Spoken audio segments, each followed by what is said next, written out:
আকাশবাণী খবর পড়ছি চন্দ্রচূড় সরকার। প্রথমে বিশেষ বিশেষ খবর। প্রধানমন্ত্রী নরেন্দ্র মোদী আজ মহাকাশ গবেষণা সংক্রান্ত কয়েকটি স্টার্টআপ কোম্পানির সিইওদের সঙ্গে বৈঠকে সাধারণ মানুষের জীবনযাত্রার মান উন্নয়নে মহাকাশ প্রযুক্তির আরও ব্যাপক ব্যবহারের উপর জোর দিয়েছেন। কেন্দ্রীয় স্বরাষ্ট্রমন্ত্রী অমিত শাহ প্রত্যেক শ্রোতা বন্ধুদের কাছে আমাদের অনুরোধ থাকবে, আপনারা যদি আমাদের ইউটিউব চ্যানেলকে এখনও সাবস্ক্রাইব না করে থাকেন এখনই সাবস্ক্রাইব করুন। কারণ কেন আমরা আপনাদের জন্য নিয়ে আসছি প্রত্যেক দিনের আকাশবাণী আগরতলা বাংলা সংবাদ, এবং সেই সংবাদটি পাওয়ার জন্য আপনারা এখনই আমাদের ইউটিউব চ্যানেলকে সাবস্ক্রাইব করুন। আজ পশ্চিমবঙ্গের শিলিগুড়িতে সশস্ত্র সীমা বলের সদর দপ্তরে একাধিক প্রকল্পের সূচনা করেছেন।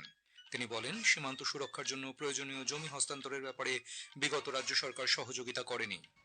কেন্দ্রীয় সরকার জানিয়েছে, চিনির মূল্য বৃদ্ধির ওপর নজর রাখা হচ্ছে, তবে এই দাম বৃদ্ধির সঙ্গে ইথানলের ব্যবহার বাড়ার কোনো সম্পর্ক নেই। বিচার বিভাগীয় পরিষেবার প্রতিযোগিতামূলক পরীক্ষায় বসার জন্য আইনদের স্নাতকদের 3 বছরের প্র্যাকটিসের শর্ত সুপ্রিম কোর্ট প্রত্যাহার করেছে। ভারত ও ব্রাজিল টেলিযোগাযোগ, তথ্য ও যোগাযোগ প্রযুক্তি ক্ষেত্রে সহযোগিতা গভীরতর করার লক্ষ্যে একটি সমঝোতা স্মারকে স্বাক্ষর করেছে। আজ জয়পুরে ব্রিক্সের যোগাযোগ মন্ত্রীদের সম্মেলনের ফাঁকে এই মৌ স্বাক্ষরিত হয়। বিডব্লিউএফ ব্যাডমিন্টন বিশ্ব চ্যাম্পিয়নশিপে ভারতের ত্রিসা জলি ও গায়ত্রী গোপীচাঁদ মহিলাদের ডাবলসের সেমিফাইনালে পৌঁছে এই মর্যাদাপূর্ণ টুর্নামেন্টে দেশের জন্য একটি পদক জয় নিশ্চিত করেছেন। আসছি বিস্তারিত খবরে। প্রধানমন্ত্রী নরেন্দ্র মোদী আজ নতুন দিল্লিতে 20টি মহাকাশ গবেষণা সংক্রান্ত স্টার্টআপ সংস্থার মুখ্য কার্যনির্বাহী আধিকারিক এবং প্রতিষ্ঠাতাদের সঙ্গে মত বিনিময় করেন। সাধারণ মানুষের জীবনযাত্রার মান উন্নয়নে মহাকাশ প্রযুক্তির আরও ব্যাপক প্রয়োগের উপর জোর দেন প্রধানমন্ত্রী। তিনি বলেন, ভারতের মহাকাশ ক্ষেত্র বিশ্বের প্রতিভা এবং বিনিয়োগ আকর্ষণের কেন্দ্রবিন্দু হয়ে উঠতে পারে। মহাকাশ গবেষণার উপযোগী পরিবেশ ও পরিকাঠামো গড়ে তোলার আহ্বান জানান তিনি। মহাকাশ শিল্পের সঙ্গে সমাজের উন্নয়নে অন্যান্য ক্ষেত্রগুলির আরও নিবিড় সহযোগিতার উপর গুরুত্ব দিয়ে তরুণ প্রজন্মের মধ্যে মহাকাশ সম্পর্কে কৌতূহল ও আগ্রহ গড়ে তুলতে প্রধানমন্ত্রী অটল টিঙ্কারিং ল্যাবগুলির মাধ্যমে সহযোগিতা আরও বাড়িয়ে তোলার পরামর্শ দেন। কেন্দ্রীয় স্বরাষ্ট্রমন্ত্রী অমিত শাহ আজ পশ্চিমবঙ্গের শিলিগুড়িতে সশস্ত্র সীমা বল এসএসবির সদর দপ্তরে বেশ কয়েকটি প্রকল্পের উদ্বোধন ও ভিত্তিপ্রস্তর স্থাপন করেছেন। অনুষ্ঠান শেষে কর্মীদের উদ্দেশ্যে ভাষণ দেওয়ার সময় শাহ উল্লেখ করেন যে, এসএসবির আগের অনুষ্ঠানগুলিতে প্রাক্তন মুখ্যমন্ত্রীদের আমন্ত্রণ জানানো হলেও তাঁরা তাতে যোগ দেননি। তিনি বলেন, শুভেন্দু অধিকারী দায়িত্ব নেওয়ার পর থেকে সীমান্ত সুরক্ষার ক্ষেত্রে পূর্ণ সহযোগিতা পাওয়া যাচ্ছে। এমনকি আনুষ্ঠানিক নথিপত্র পৌঁছানোর আগে টেলিফোনের মাধ্যমে বিভিন্ন কাজ সম্পন্ন করা হচ্ছে এবং প্রয়োজনীয় অবশিষ্ট 29 একর জমি হস্তান্তর করা হয়েছে। आज सुबह कुछ 29 एकड़ बाकी बचा है, तो बैठने के साथ ही उन्होंने कहा है 29 एकड़ का पैसा भेज दो, दूसरे ही दिन ऑर्डर हो जाएगा। मित्रों, ये तत्परता जो है वो भारतीय जनता पार्टी के मुख्यमंत्री नाते नहीं। मैं आज इस मंच से बंगाल की जनता का बहुत बहुत धन्यवाद करना चाहता हूं कि आपने एक राष्ट्रीय सुरक्षा को तरजीह देने वाली सरकार को चुनकर बिठाया। স্বরাষ্ট্রমন্ত্রী জানান, পশ্চিমবঙ্গের বিভিন্ন বিষয় নিয়ে বিস্তারিত আলোচনা হয়েছে। তিনি অভিযোগ করেন যে, অনুপ্রবেশ রোধের জন্য মমতা বন্দ্যোপাধ্যায়কে বারবার অনুরোধ করা সত্ত্বেও এবং প্রতিশ্রুতি দেওয়া সত্ত্বেও জমি হস্তান্তর করা হয়নি। তিনি বাংলার জনগণের প্রতি কৃতজ্ঞতা প্রকাশ করেন। शुभेंदु जी मेरे मित्र है, मैं समझता हूं उनको मालूम है जब तक घुसपैठ नहीं रोकती ना पश्चिम बंगाल सुरक्षित रह सकता है ना भारत सुरक्षित। और घुसपैठ रोकने की पूर्व शर्त है कि सीमा को पूरा बना, सीमा पर बाढ़ को पूरा लगा दिया जाए। हम ममता बनर्जी के हाथ पैर जोड़कर थक गए, मगर हमें भूमि नहीं दी।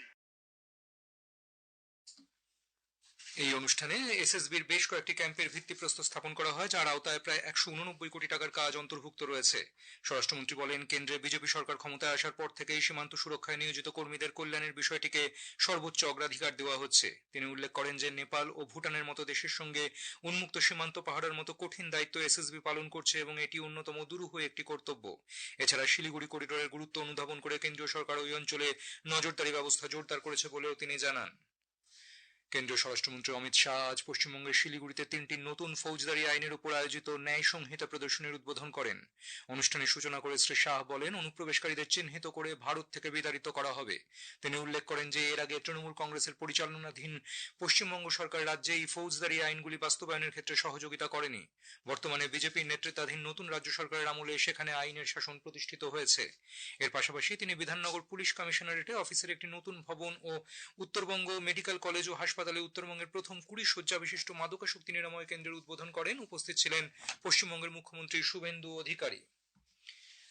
মিশন শক্তির সম্বল প্রকল্পের আওতায় ওয়ান স্টপ সেন্টার, মহিলা হেল্পলাইন, বেটি বাঁচাও বেটি পড়াও এবং নারী আদালত রয়েছে এবং 2022 সালের 1 এপ্রিলে চালু হওয়া সংকল্প hub for empowerment of women এই উদ্যোগ জাতীয়, রাজ্য এবং জেলা স্তরে মহিলাদের জন্য বিভিন্ন সরকারি প্রকল্প ও পরিষেবা সম্পর্কে তথ্য পৌঁছে দেওয়ার ক্ষেত্রে একক জানলা হিসেবে কাজ করছে বলে কেন্দ্রীয় মহিলা ও শিশু উন্নয়ন মন্ত্রী অন্নপূর্ণা দেবী জানিয়েছেন। বর্তমানে দেশে 36টি রাজ্য হাব এবং 765টি জেলা হাব কার্যকর রয়েছে বলেও তিনি জানান। কলকাতায় আজ মহিলা ও শিশু উন্নয়ন মন্ত্রকের সংসদীয় পরামর্শদাতা কমিটির বৈঠকে সভাপতিত্ব করেন কেন্দ্রীয় মহিলা ও শিশু উন্নয়ন মন্ত্রী। বৈঠকে মিশন শক্তির 3টি গুরুত্বপূর্ণ কর্মসূচি ওয়ান স্টপ সেন্টার, প্রধানমন্ত্রী মাতৃবন্দনা যোজনা এবং সংকল্প hub for empowerment of women নিয়ে বিস্তারিত আলোচনা হয়। কেন্দ্রীয় শিল্প ও বাণিজ্য মন্ত্রী পীযূষ গোয়েল সিঙ্গাপুর সহ এশিয়ার বিভিন্ন দেশের মধ্যে বাণিজ্যিক সহযোগিতার উপর জোর দিয়েছেন। ভারত সিঙ্গাপুর ব্যবসায়িক মঞ্চের এক বাণিজ্যিক শিক্ষা প্রতিষ্ঠানের অনুষ্ঠানে অংশ নিয়ে শ্রী গোয়েল ভারতের আর্থিক বৃদ্ধির দ্রুত গতি, বিনিয়োগের সুযোগ সুবিধা এবং সরকারের সহজে ব্যবসার বিভিন্ন উদ্যোগের কথা তুলে ধরেন। এর আগে তিনি সিঙ্গাপুরের বিদেশ ও শিল্প বাণিজ্য দপ্তরের প্রতিমন্ত্রী জ্ঞান সি হুয়ানের সঙ্গে সাক্ষাৎ করেন। অন্যদিকে তিনি সিঙ্গাপুর ভিত্তিক এক লগ্নি গোষ্ঠীর প্রধানের সঙ্গে বিভিন্ন বিষয়ে কথা বলেন। এছাড়াও তিনি ভারত সিঙ্গাপুর চতুর্থ গোলটেবিল বৈঠকেও অংশ নেন। স্বাস্থ্য ও পরিবার কল্যাণ মন্ত্রী জেপি নাড্ডা আজ দেশে H1N1 ইনফ্লুয়েঞ্জা সংক্রান্ত বর্তমান পরিস্থিতি ও প্রস্তুতির বিষয়টি পর্যালোচনা করেছেন। স্বাস্থ্য ও পরিবার কল্যাণ মন্ত্রক জানিয়েছে, শ্রী নাড্ডা জাতীয় নজরদারি ও রোগতাত্ত্বিক পরিস্থিতি, ILI ও সারির প্রবণতা, পরীক্ষা ও গবেষণাগার ভিত্তিক নজরদারি এবং ঋতুভিত্তিক ইনফ্লুয়েঞ্জা মোকাবিলায় স্বাস্থ্যসেবা কেন্দ্রগুলির প্রস্তুতির বিষয়টি পর্যালোচনা করেছেন। প্রাথমিক অনুমানের তুলনায় দেশে চিনি উৎপাদন কম হলেও অভ্যন্তরীণ চাহিদা পূরণের জন্য পর্যাপ্ত পরিমাণ চিনি মজুত রয়েছে বলে সরকার আশ্বাস দিয়েছে। সাম্প্রতিক সময়ে চিনির দামের ঊর্ধ্বগতির প্রেক্ষিতে সরকার একাধিক পদক্ষেপ নিয়েছে যাতে পর্যাপ্ত সরবরাহ নিশ্চিত হয় এবং উপভোক্তাদের জন্য দাম স্থিতিশীল থাকে। গত মাসের 20 তারিখে প্রতি কেজি 48 টাকা থেকে চিনির দাম বেড়ে গতকাল প্রায় 55 টাকায় পৌঁছানোর প্রেক্ষিতে উপভোক্তা বিষয়ক, খাদ্য ও জনবন্টন মন্ত্রক জানিয়েছে তারা পরিস্থিতি নিবিড়ভাবে পর্যবেক্ষণ করছে।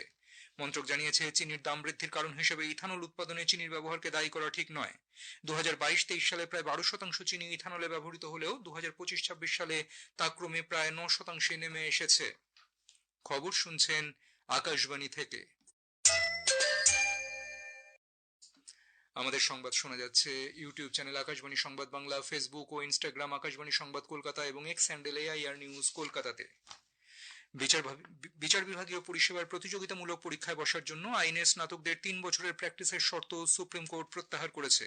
ভারতের প্রধান বিচারপতি সূর্যকান্ত, বিচারপতি AG মাসি ও বিচারপতি কে বিনোদ চন্দ্রনের ডিভিশন বেঞ্চ আজ 2025-এর মে মাসে সর্বোচ্চ আদালতের এক রায় সংশোধন করে প্র্যাকটিসের সময়সীমা 1 বছর করেছেন।